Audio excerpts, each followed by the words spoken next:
Hey guys, had a quick one and I finally got screen capture working properly and I'm trying to get out the door to go for a walk.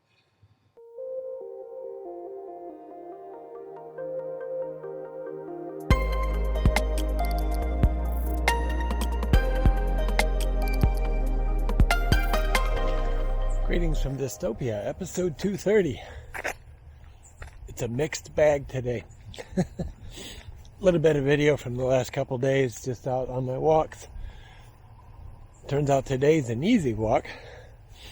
I went back to using the auto go again on the Garmin, and today it decided I only needed 3,500, so mile and a half.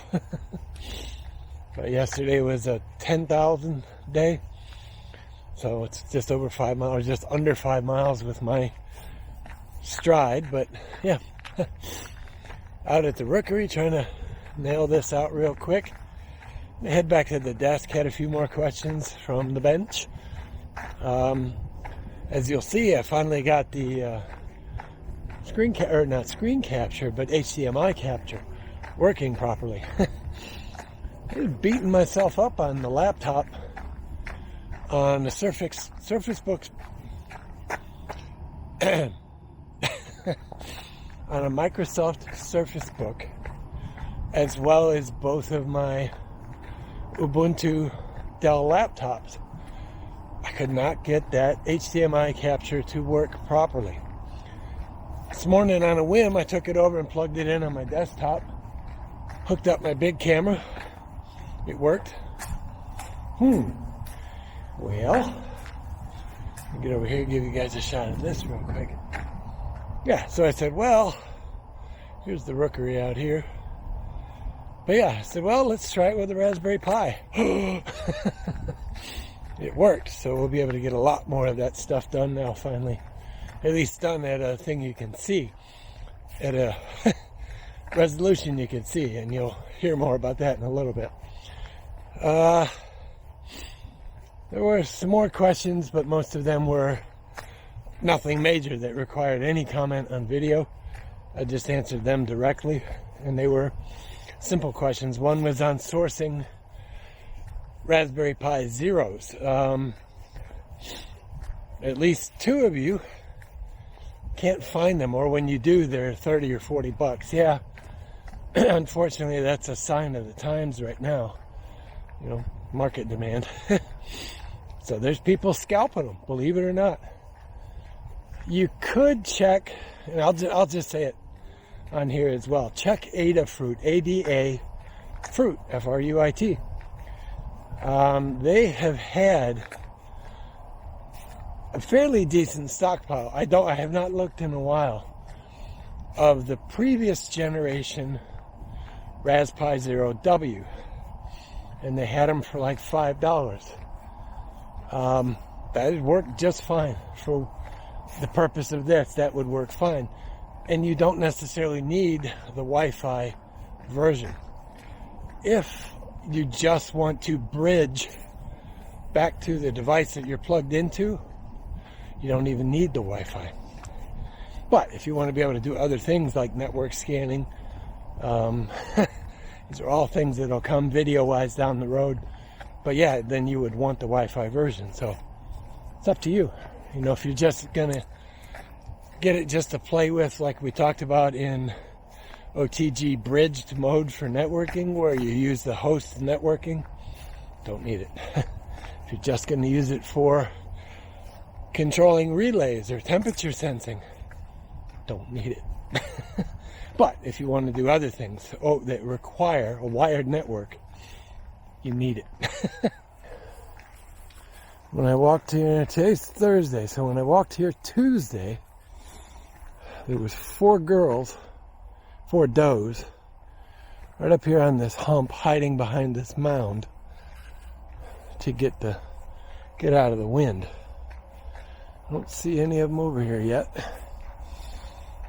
but they're probably all here because the wind is coming out of the northeast, and this part is sheltered by that hill back here that I showed you guys in a previous video, where I started walking up on the top of it. But yeah. So it's an okay day today. 34 degrees right now. It's colder yesterday, 31. And I went out for my walk. I'll put the piece up here in a little bit, but you're going to hear this following speech twice today. Once right now, once when I put in that piece of footage from yesterday. When you go hiking in a park, in a place that you are unfamiliar with, get a damn map. You know, I've talked about that earlier on during the 10 Essentials videos, you know, and I've showed you little pieces here and there. I cannot stress enough the importance of having adequate maps for where you're going. I don't care if it's a paper map. Typically that's preferable, because if you're out for an extended time, you might lose battery on your phone. You might not be somewhere you have coverage. So yeah, paper map is always the best backup. I don't know how many of you have GPSs, but I'll put in and I'll tell the story now from yesterday.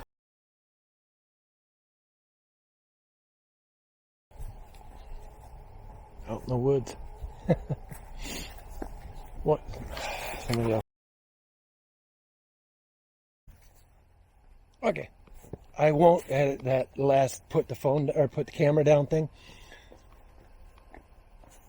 I just found again somebody out here in the preserve that's lost. And she's out here with her dog. She parked at another preserve about 2.5 miles east of here. But I could tell as I was, recording my last piece to camera, and I look up and I could see her face. She's 60 feet away because there's a rise and I didn't see her. But when I look up and see her, and she's like, I knew right then she was lost. So anyway, people out here just crack me up. Not that hard, folks. And again, she was using Apple Maps. And I've talked about that before, Use the proper maps. Use park maps or a good topographic map. Topographic. And learn the trails. Look, there's no harm in getting out here someplace like this and getting a little lost, a little turned around. It's going to happen. But every week. And it's going to get worse as winter gets here. I'll be out here and I'm going to find more people that are lost. Get a map. Study the map. Try to remember the trails the best you can. And initially, she didn't know where she parked. But she was at least smart enough to drop a pin on her map where she parked at. So, she was able to pull that up.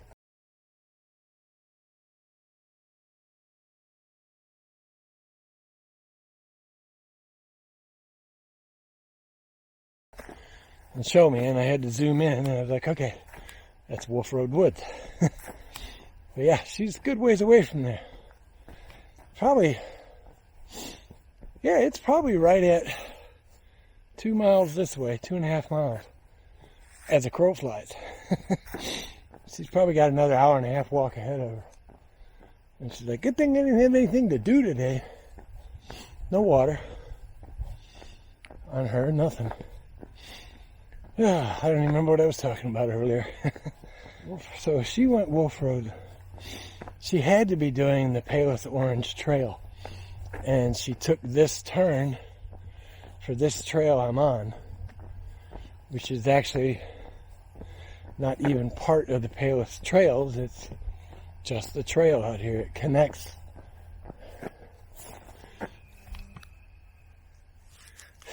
Did you hear that? Pileated woodpecker. I just got my second goal for today.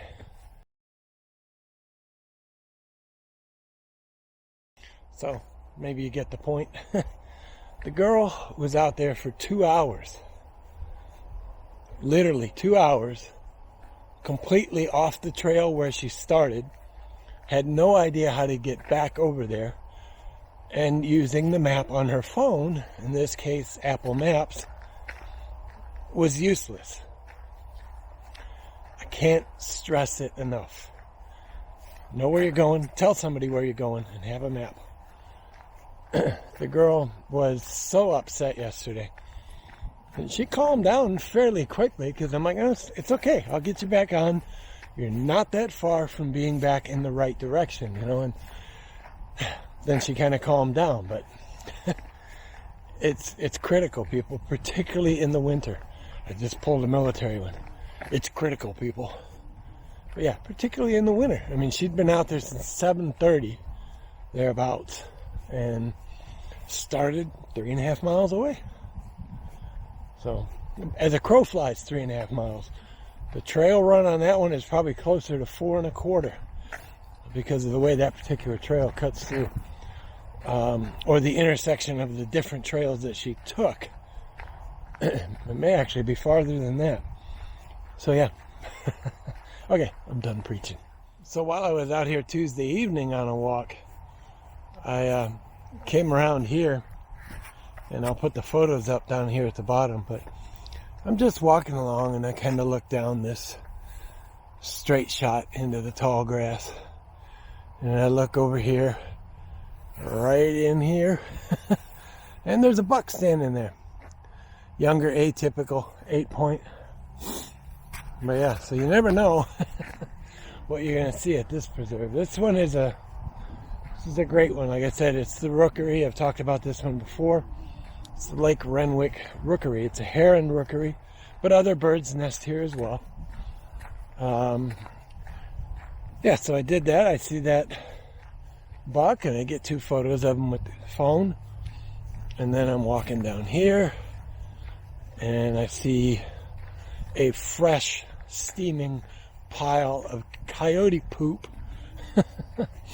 on the trail in front of me, and I'm like, what? Actually, it should be right here somewhere, but I won't show you the poop.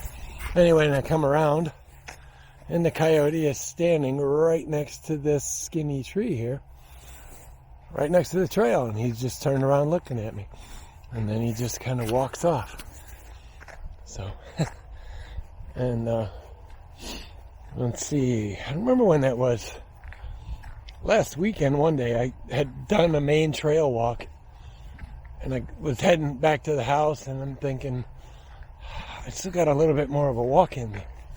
So this is close to the house, so I came back over here, walked again, just did another mile, and I watched an eagle fly over with his talons full of sticks and stuff to build his nest. So that was really cool.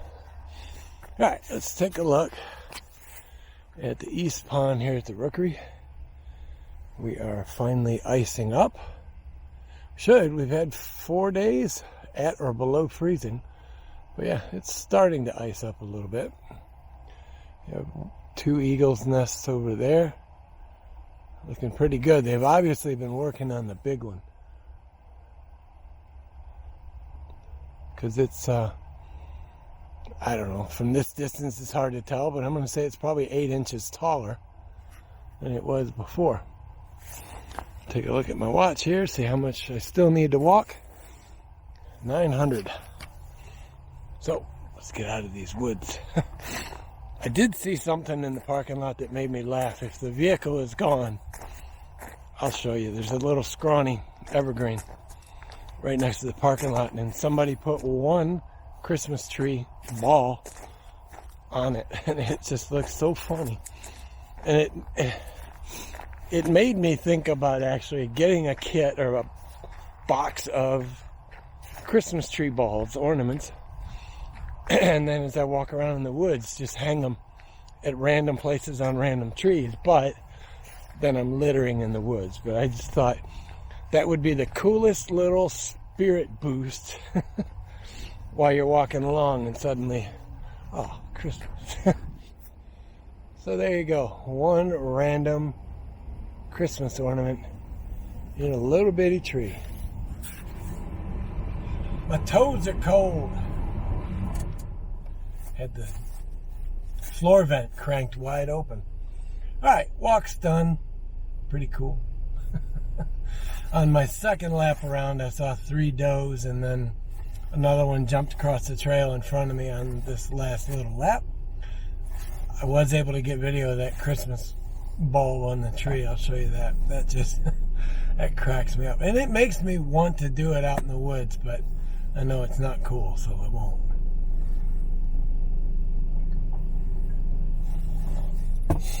Clearly wore the wrong shoes because my toesies is coldies. I put on my Sims Rip Wraps. They're just a fishing wading shoe. And yeah, my toes are cold, even with wool socks. I didn't want to stop to put on my regular shoes. Man, the battery's not doing well in this cold. I can't really wrap this camera either because of the microphone hole. So, I'll have to figure something out. I guess I'll carry my 10,000 milliamp hour battery pack and put a cord on it and just charge it up as I need. Anyway, I'm going to head back to the house. I'll see you guys back on the bench. Hey guys, had a quick one, and I finally got screen capture working properly, and I'm trying to get out the door to go for a walk. So I had a quick question again on the updates. I realized the text wasn't large enough on the screen, and I thought, you know, maybe it would be enough to get you guys where you needed to be, but Jeff couldn't quite see what I was typing. So since I now have screen capture working, I'm going to hook up one of the 0Ws that we worked on as part of the communications system, and we'll walk through that real quick. There we go. Yes, it's nice to see the screen capture working properly.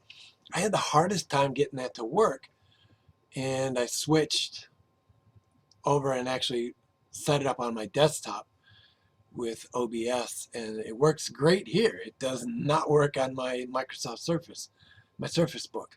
So here we are. All right, so now you can see the Raspberry Pi Zero booting up. Hopefully this gets your point, or gets your question answered for you, Jeff. I'm just waiting on it to finish booting now. But yeah, now I can actually work on proper proper system builds with a screen that works. So yeah, today's a Thursday episode, so I should be out recording video while walking. We'll see how that works out. Okay, so,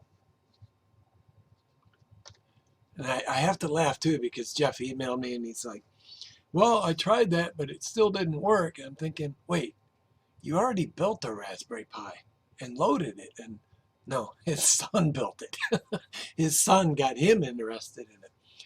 All right, so the question was, update was not working. So if you tried to run an apt update, you would fail out. And as I pointed out in the video, that's your problem. You're not doing sudo, super user do. You have to be a super user to run updates. You'll see here right off the bat, we're getting updates. So just keep that in mind. Anything that applies to the system as a whole, you have to be the super user. I think that should answer your question. Hopefully it does. I'll let this finish updating, and then I'll see you guys back here in a little while. Okay, so now that our updates have finished, again, same thing. We have to leave sudo there. Did I get that right? Yep. I'll show you this in a second. I love these little Logitech keyboards. I've been using this model since they came out in this form factor. They fit into server racks. They're great. I think I own like 4 up. 1, 2. I have 1 on the Chromebox, 2, 3. I have 3 of them, possibly 4. It seems like I have 4. But the keyboard layout is about 80% of a normal keyboard. So if you get to typing in a hurry, your fingers get all all wrangled up. Anyway, so now we're just going to do the full upgrade again with sudo in front of it. Sudo. Yep. So luckily these machines had, these two little ones that we built had updates available. Yeah. All right. Now I'll see you guys after I go for my walk. Bye-bye, guys.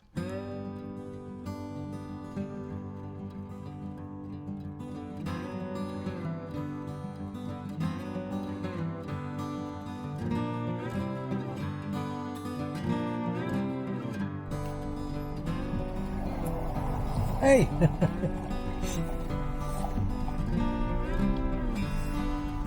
Coyotes!